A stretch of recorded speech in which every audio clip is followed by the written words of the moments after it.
حدیث مبارک کی راځي او صحابي فرمایي چې منګه یو ورځ نبی علیہ السلام مبارک سره په جمع ولاړو. داغه مبارک په اقتدا کې جمع کوله منظم کو. نبی علیہ السلام مبارک چې د رکوع نه سر اوچت کو نو وی ویل چې سمع الله لمن حمده. وروسته په مقتدیانو کې یو کس ورپسې دا کلمات ویل چې ربنا ولک الحمد حمدا کثیرا طیبا مبارکا فیه. دا کلمات ویلې. نبی علیہ السلام مبارک چې د مانځه نه فارغ شو مخې راوګرځاو نو وی ویلې من المتکلم. دا کلمات چا ویلې؟ ما پسې وروسته په تاسو کې دا الفاظ او دا کلمات چا ویلې؟ نو هغه کس ورته ویلې انا، دا ما ویلې. نو نبی علیہ السلام مبارک او فرمایل چې ما د 13 نه زیاتې فرشتي ولیدې چې د یو بل نه وړاندې کېدلې د دې کلماتو د لیکلو دپاره. یعنی هر یوې دا ویل چې اول دا کلمات څه کمه زه ولیکم. سبحان الله، دا څومره د فضیلت والا کلمات دي، دا څومره د کمال والا کلمات دي چې د 13 نه زیاتې فرشتي نبی علیہ السلام مبارک ولیدلې چې د یو بل نه وړاندې کېدلې او هر یوې ویلې چې دا کلمات اوله زه ولیکمه. دا حدیث مبارک حضرت رفاعه بن رافع رضی الله عنه هغه مبارک نه رانقل دی په صحیح بخاری کې. صحیح شوله. اوس د دې کلماتو په باره کې حکم څه دی؟ نو ګوره په دې باندې ځان پوهه که که تا ځان له مونځ کوه، که د فرض مونځ کول، که نفل دی کول، که سنت دی کول، او که ته مقتدي وي نو دا کلمات وایا ډیره غټه د اجر خبره ده. امام پسې ولاړې د دې کلماتو موقع ملاویږي، امام سجدي ته زر نزي او تا ته د دې کلماتو موقع ملاویږي وایا.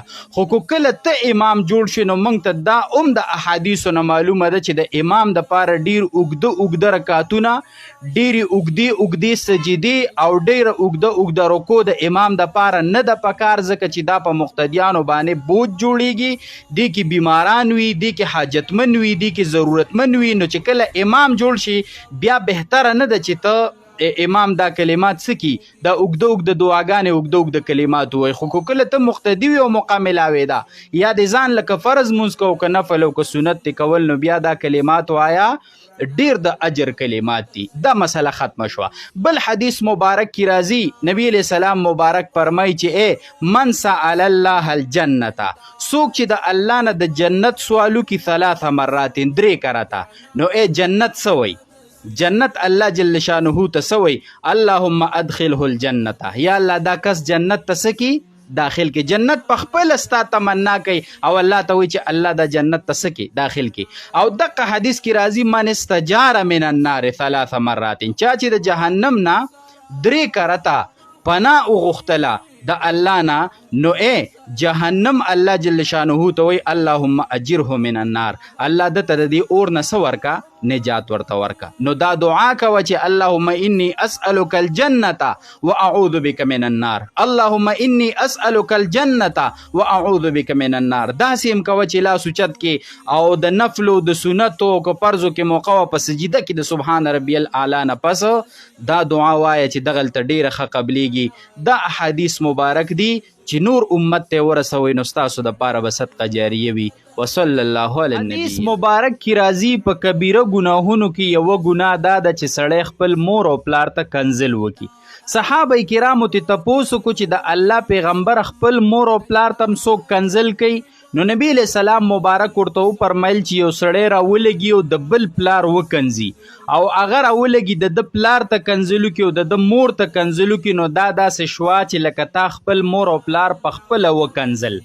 او دا په کبیره ګناهونو کې څه ده؟ یوه ګناه دا ده. یعنی د صحابو په زمانه کې خدا تصور د دې خبرې نه چې یو سړی ډایرک مور او پلار کنځي، لکه ډایرک مور ته کنځل کوي یا ډایرک مخامخ پلار ته کنځل کوي، د دې خبرې تصور د صحابو په زمانه کې نه. نو صحابو ځکه د نبی علیہ السلام نه تپوس وکړو چې د الله پیغمبر خپل مور او پلار ته هم یو کس کنځل کوي. نو نبی علیہ السلام مبارک ورته فرمایل د دې روایت مفهوم دا راووته چې ته د بل مور او پلار وکنځي او هغه د دې په بدل کې ستا مور او پلار وکنځي، نو دا داسې شوه لکه چې تا خپل مور او پلار په خپله وکنځل، نو تا کبیره ګناه وکړله. دا څومره سخته خبره ده او دا څومره خطرناکه خبره ده. پاتې لا دا چې یو یو سړی راولګي او ډایرک مخامخ مور ته کنځل کوي یا مخامخ پلار ته کنځل کوي یا پسې شا په پلار پسې کنځل کوي یا په مور پسې کنځل کوي او لور په مور پسې کنځل کوي، نو دا خو نورم سخته ګناه ده، دا خو نورم د مور او پلار نافرمانی ده. خو چې د بل پلار مور وکنځي او هغه ستا پلار مور وکنځي، نو دا تا خپل مور او پلار ته څه وکړه؟ کنځل وکړه. نو لہذا په دې خبره کې ګورې احتیاط وکړئ، دا کبیره ګناه ده. بل حدیث مبارک درته ویم، نبی علیہ السلام مبارک فرمایي چې چا یو کس داسې ولیدو چې هغه په یو مصیبت کې مبتلا دی، په یو بیماری کې مبتلا دی، معذوره دی، صحیح شو لکه نه، په یو مصیبت کې گرفتار دی، او دا دعا چا ویله الحمدلله الذي عافانی مما ابتلاک به وفضلنی علی کثیر ممن خلق تفضیلا. دا دعا چا ویله نو نبی علیہ السلام فرمای لم یصبه ذلک البلاء، دی کس ته به دغه مصیبت نه رسی.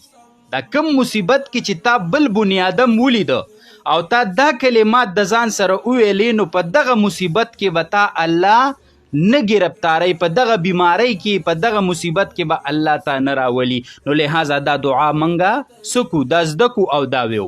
بل حدیث مبارک درته ویم، نبی علیہ السلام مبارک فرمای چا چې کپړې واچولې لکه نوې لباس ته واچو او د هغې نه پس دا دعا ویله الحمدلله الذي کسانی هذا الثوب ورزقنیه من غیر حول مني ولا قوه، نو غفر له ما تقدم من ذنبه او کما قال علیہ السلام. نبی علیہ السلام فرمایی چې نوې لباس ته واچو او دا دعا دی ویله یو کرت، نو مخکینی ګناهونه به درته الله سکی، دا به درته الله معاف کی. دا څومره د فضیلت خبره ده، څومره ټیم پې لګي، څومره سټیم نه په دې باندې خرچ کیږي، اس پې نه خرچ کیږي او اس ستړی والی پې نه راځي. په دومره مختصر کلمات او دعاګانو باندې په دې کې هر څه شته. زما رونو نن موږ د دنیا هر څه زده کړه، خو د نبی علیہ السلام مبارک طور طریقې او هغه دعاګانې موږ زده نه کړي. ګناهونه مو داسې دي چې سم انبار دي او د هغې فکر او غم موږ ونه کړو چې موږ دا دعاګانې ویو او الله زموږ ګناهونه معاف کړي او په موږ رحم وکړي. لہذا په دې په خپله عمل وکړئ او نور مسلمانانو ته یې ورسوئ. وصلی الله علی النبی. یو قوم باچا مړ کېده، نو زامنو ته هر یو زوی یو زوی ته ویل چې ته به باچا شې زما نه پس، خو په دې قبر کې به یوه شپه کې یو زوی منکار کو، بل زوی منکار کو، بل زوی منکار کو، اخره کې وزیر ته ویل چې هلکه ته به باچا شي، دا بچۍ به ټوله تا ته پرېږدمه، خو په دې قبر کې یوه شپه وکړو بچۍ به ټوله تا ته څه شي؟ حواله شي. هغه منکار وکړو، یېرېده. په دې کې یو خر والا روانو چې په هغه خر باندې به ځان له مزدوري کوله. هغه ته ویل هلکه راشه تا ته به باچهي میلاو شي، د دې غریبۍ نه به خلاص شي، د دې محنت او مزدورۍ نه به خلاص شي، باچهي به درته میلاو شي، خو صرف شرط پکې دا دی چې په دې قبر کې یو شپه کول دي. هغه چې سوچ وکړو چې دا دومره د تکلیف زندگی تیرومه او دا دومره مشقت کوم او دا دومره غریبۍ کې مې دا ژوند تیر شو، راشه د قبر یو شپه ده وبېکم او ټوله باچهي به راته میلاو شي. په دې کې چې په قبر کې کله شپه وکړله او سهار هغوی قبر کولاو کو، سړی راوویستو، نو ویلې چې هلکه زه باچهي نه کومه، زما د دې نه توبه ده. ورته ویل چې ولې؟ ویل چې ما سره په ټوله شپه کې د خپل خر باره کې حساب کتاب ختم نه شو، نو زه چې دا دومره باچهي وکم نو د قوم په باره کې به زه څه جواب الله له ورکوم؟ رانه به د یو کس تپوس کیږي، د یو غریب تپوس به رانه کیږي، د دې دومره باچهي حساب به زه الله له څنګه ورکوم؟ ما په ټوله شپه کې د خپل خر حساب ورنه کړ چې اوبه دې نه دي ورکړي، د سوري او د نور خیال دې نه دی ساتلی، د لوږې او د تندې پروا دې د ده نه ده کړې، نو زه به د ټولې باچهي څه دغه ورکم؟ زما رونو دا مې تاسو ته یو متل وکړو، خو دې باره کې درته یو حدیث ویمه. نبی علیہ السلام مبارک فرمایي چې 2 څیزونه بني آدم بد گنی خو دا د دپاره بهتر دي. یو دی مرګ بد گنی، مرګ، خو مرګ بهتر دی د فتنو نه، لکه دا د فتنو دور دی که نه، او د ایمان سره مرګ راغی صحیح سلامت، نو دا ډیر بهتر دی د دپاره. صحیح شوله. او دویم دی لږ مال بد گنی، چې ما سره پیسې ولی کمی دی او دولت ولی کم دی، خو حدیث کې راځي چې د لږ مال به حساب هم لګي، د لږ مال به حساب صحیح دا بم کمی. نو که چاله الله مال ورکړی دی، هغه دې په دې باندې تکبر نه کوي چې زه جوړ الله ته خوښ یم، مال یې ځکه مال را کړی دی. که مال الله ته خوښ وی، د ټولو نه بې زیات خپل پیغمبر ته ورکړی وی.